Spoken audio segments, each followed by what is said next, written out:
So one thing for employers to think about is in an interview setting, what are the questions you really need to be asking? And when often we'll have a list of questions, we ask all the candidates, but then we might add additional questions. Do you ask those same questions of all candidates, no matter what their identities are?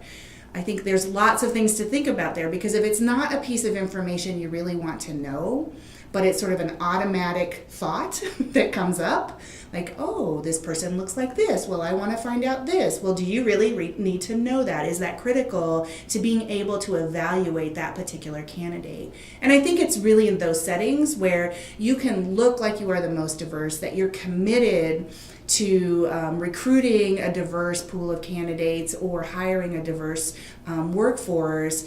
But then when folks come in and they're being interviewed and they get asked those questions that they've been asked before, it's very subtle cues that they will pick up on. And I think that's important to consider. Every question you ask, the way that you talk to the candidate, the body language that you give off.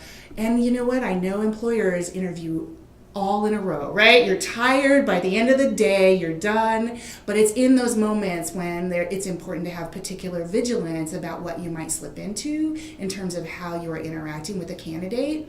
I think the other thing to think about in particular is when someone looks like you will tend to have an affinity with them if you are not aware of it much more quickly. And so you will think, I really connected with that candidate.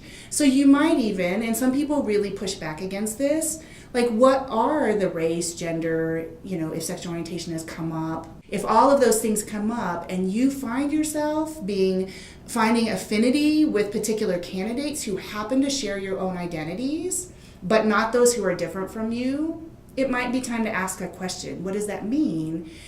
And to remind yourself that we're all biased. We all grow up learning all of these biases and stereotypes, and they get activated automatically. So it's not a function of you are a bad interviewer, you are a bad employer, you are a bad leader. It is about how do I pay attention to those things so that then I can compensate for that bias.